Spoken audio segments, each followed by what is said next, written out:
안녕하세요. 까마 기자의 톡 까놓고의 진행자 한유정입니다. 오늘 두 번째 시간인데요. 지난 첫 방송에 보내주신 격려와 축하 인사말 감사드립니다. 오늘은 지난 방송과는 다르게 멋진 농객 두 분을 모시고 토론을 이어가도록 하겠습니다. 안녕하세요. 안녕하십니까. 깡다구 3당 더불어민주당 대구시당 위원장님 나와주셨습니다. 강민구 위원장님 안녕하세요. 네, 안녕하세요. 깡다구 깡민구입니다. 돌려까기 3단 박준섭 변호사님 모셨습니다. 네, 안녕하세요. 돌려까기 3단 박준섭입니다.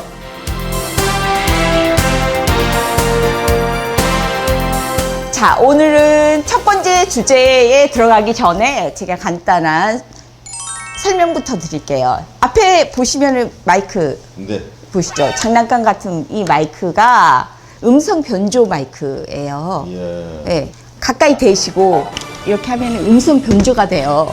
이걸 언제 쓰시느냐? 네. 자, 상대방이 말도 안 되는 소리 한다. 속에서 막 화가 치밀어 오른다. 이럴 때 쓰시는 건데 한 주제당 한 번만 이해되셨죠? 네, 알겠습니다. 자, 이제 본격적으로 첫 번째 토론 들어가 보도록 하겠습니다. 말도 많고 탈도 많은 국민의힘 당권 자리. 과연 누구 손에 거머쥐게 될까요? 우리 깡다구 3단 강민구 위원장님부터 말씀해 주세요. 최근 그 여러 여론조사에서 보면 전국민 대상은 1위가 유승민 의원으로 나와요. 우리 대구 출신. 그리고 2위가 안철수 의원, 동위가 공동 2등이 나경원 의원 이렇게 나오더라고요. 이거는 코리아 리서치, 한국 리서치 10월 17일에서 19일 사이에 전국 1000명으로 대상으로 하니까 이런데 우리 민주당 지지층으로 국한하면 유승민 전 의원이 48%로 압도적으로 1등이고 2등이 이제 안철수 나오는데 국민의힘으로 가면 1등이 나경원 의원이 23%, 안철수가 15%, 유승민 11%, 3위로 거꾸로 이렇게 돼 있어요. 무당층에서도 이 조사에 의하면 유승민 전 의원이 1등으로 나오는데 글쎄요, 저는 이게 그걸 이제 일부 보도에서는 역선택 가능성이 있다, 뭐 이렇게 유승민 의원 반대쪽에서 분들은 하던데 우리 그렇지 않다고 봐요. 저는 우리 그 중도적인 보수, 합리적인 보수를 참칭하는 유승민 전 의원이 국민의힘 당 대표가 되면 우리 민주당은 더러워진다. 왜 그러냐 하면 중도층들이 유승민 의원을 많이 지지하거든. 누가 되시기를 원하세요? 개인적으로? 그러니까요. 그거는 저하고 관심이 없는데 제가 투표권도 없고. 투표권 있으실 수 있습니다. 이렇게 여론조사 하실 때 참여하시면 돼요. 왜 그러세요? 그런 그 뭡니까? 위험한 발언. 얍삽한 짓은 안 합니다. 지금 윤 대통령이 이제 당선된 이후에 몇 달 동안 사실은 국민들의 눈높이에 못 맞추고 있는 것이 사실인 것 같기도 합니다. 조금 권력 분립의 문제나 탈권이나 이런 여러 가지 것들이 잘 이렇게 미래에 나아가는 모습을 보여주셔야 됐는데 조금 권력 투쟁의 모습만 보이고 또 민주당에서 포퓰리즘이나 프로파간다를 하는 데 있어서 조금 뭐랄까 서투르게 대응하는 면도 있고 이렇게 하니까 지금 국민들이 이제 약간 뭐랄까요, 신호등 깜빡이를 좀 이렇게 보인다고 할까요? 이렇게 해서 다시 한번 유승민 의원에게 좀 더 돌아보게 되는 계기는 되는 것 같습니다. 근데 저는 보수가 나아가야 될 개혁의 방향이 유승민 의원 개인에게 있는 것은 아니고 그 김문수 지사님 발언이나 여러 좀 강경한 발언들을 통해서 더 완고한 콘크리트 지지층으로 보수당이 가는 것을 저는 바람직하게 생각하지 않습니다.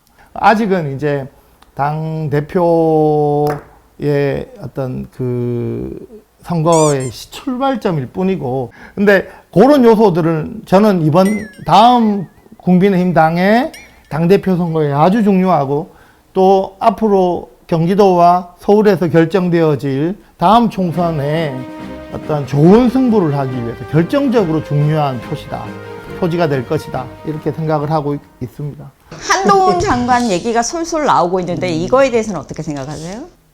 아무래도 이제 윤 대통령께서는 자기 가까우신 분이 또 이제 당신이 이 일을 잘 해 나가 줄 분들에 가까이서 뭔가 또 당의 또 권력도 잡아줬으면 좋을 수도 있겠죠. 그러나 마음은 앞서시겠지만 하고 싶으신 그런 마음은 앞서시겠지만 좀 더 좋은 사람들 상대들을 골라서 일을 해 나가시는 게 어떨까?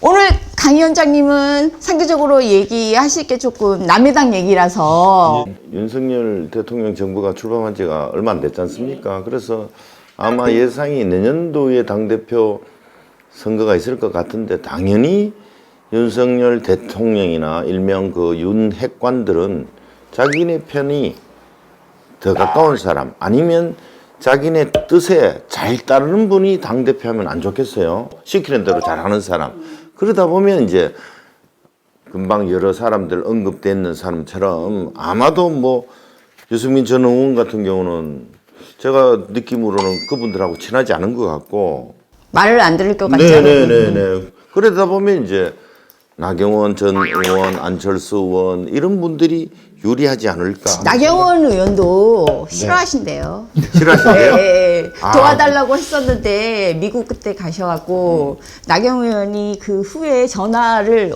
드렸대요. 대통령님께. 근데 안 받으셨답니다. 네. 이건 방송에서 다 나왔던 얘기라서. 전화 좀 받으시지 왜 안 받으시니까. 하여튼 그래 되면 아마도 소위 말하는 뭐 청와대랄까 아니면은 윤핵관이랄까 이런 분들이 속칭 오다를 내리면 그쪽으로 당원들이 따라가지 않을까 하는 이런 생각이 들어요. 다만 국민의힘 대표 경선 룰이 국민의힘 당원과 일반 국민 30%가 있기 때문에 70%대 30%가 있다 보니까 그 30%가 어떻게 될지는 그거는 아까 말한 것처럼 그러면 유승민 전 의원이 유리할지 모르겠는데 뭐 오다 내리면은 제가 보니까 쭉 지켜보니까 국힘은 오다 내리면 잘 따라하더라고요. 그래서 그 청와대에 가까운 사람 반대로는 말 잘는 사람 윤핵관에게 협조적인 사람 그런 사람이 당대표 안 되겠습니까? 어쨌든 유승민은 누구라고 안 딱 된다. 안 꼬집어도 알 것 같은데 저는. 아마 그 금방 또 말씀드린 것처럼 윤핵관이라든지 그런 분들 입장에서는 싫겠죠 그분이. 그래서 안철수 뭐 이야기가 나오잖아요. 우리 TK에서는 조호영 의원도 나오고 또 그리고 또 출마한다는 황교안 전 총리도 계시고 보니까 조경태 의원 또 권영세 그리고 또 뭐 금방 말씀하신 윤상현 이런 분도 다 언급되는데 이가 왜 거기서 나오는지는 모르겠지만 윤핵관이 미시는 분이 된다 이래 생각하죠. 유승민 의원은 참 안 됐습니다. 이래나 저래나 참 힘든 분이고 어쨌든 혹시라도 만약에 유승민이 당대표가 되면은 민주당은 폭망한다. 그래서 민주당에 유리한 후보는 누구입니까 그럼? 그러면 우리 쪽으로는 안철수 의원이 당대표가 되는 게 유리하지 않을까. 이 대구 시각에서는 그래 생각하고 있습니다. 지금의 국힘에 참 없는 것 같기도 한데 누가 되시더라도 참 어려운 자리시다라는 생각을 해요. 그래서 아까 뭐 안철수 의원은 마지막에 이제 협치를 해서 0.73% 이기는데 혁혁한 공을 세웠지 않습니까?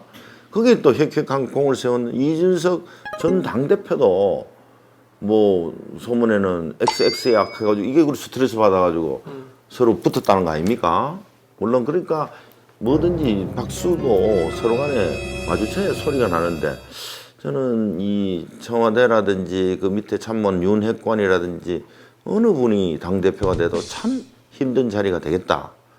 이래 싶습니다. 자, 첫 번째 토론 주제 국힘 당권에 대해서는 여기서 마무리하죠. 남의 동네 얘기 자꾸 걱정 마세요. 다음 시간에는 민주당으로 갑니다.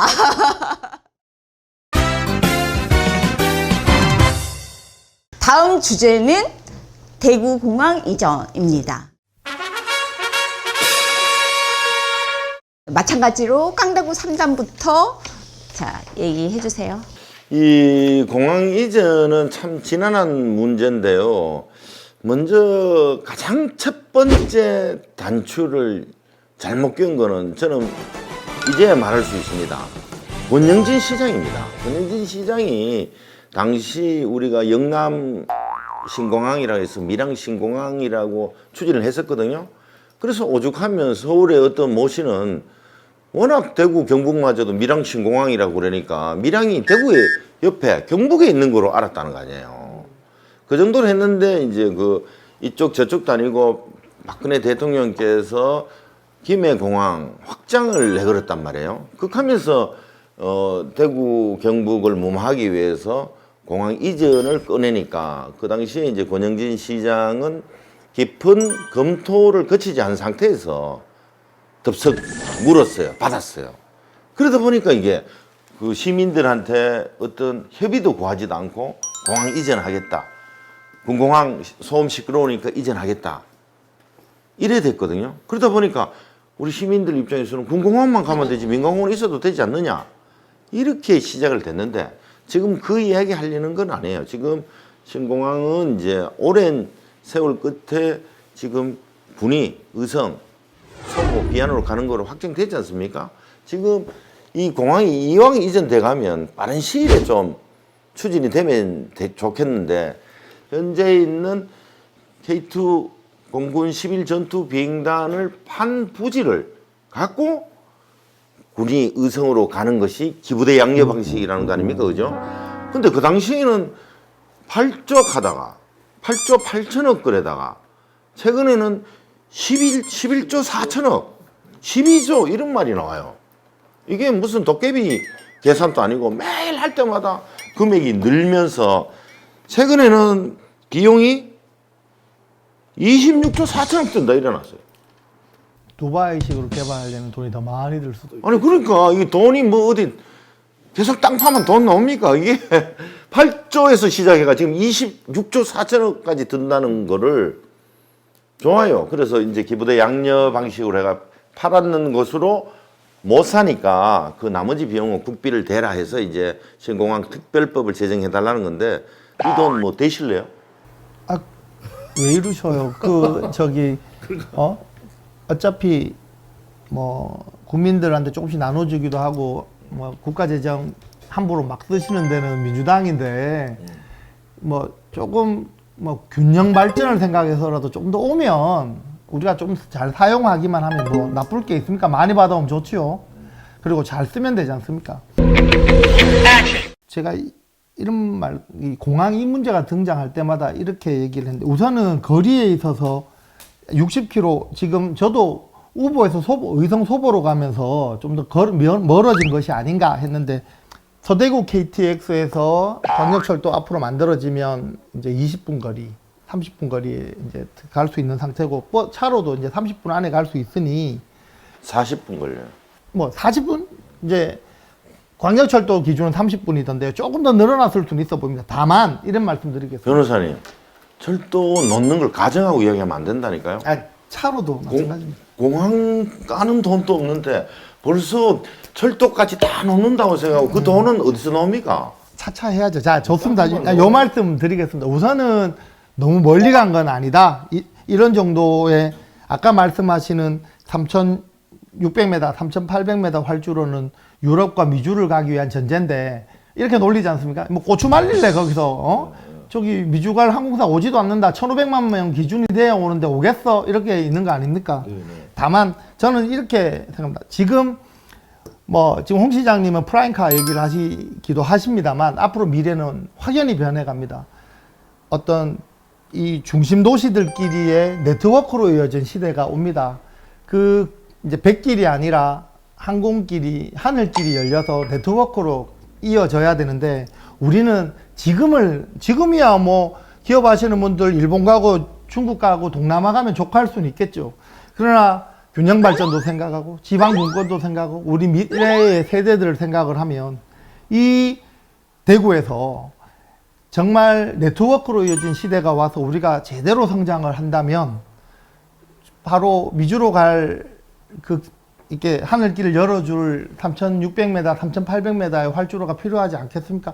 우리가 미래 세대를 위해서 준비해줘야 될 일이 이것으로 보이고, 우리가 지금 해야 되는 것은 우리의 안목에서 이걸 하는 것이 아니라 우리 후세대들이 정말 능력 있는 이 도시 공간을 만들었을 때 자유롭게 네트워크로 이어져서 세계로 나갈 수 있는 기반을 만들어주는 일을 지금 하려고 하는 것이고, 이 일은 진보 보수, 민주당, 국민의힘의 이해관계가 없다고 생각합니다.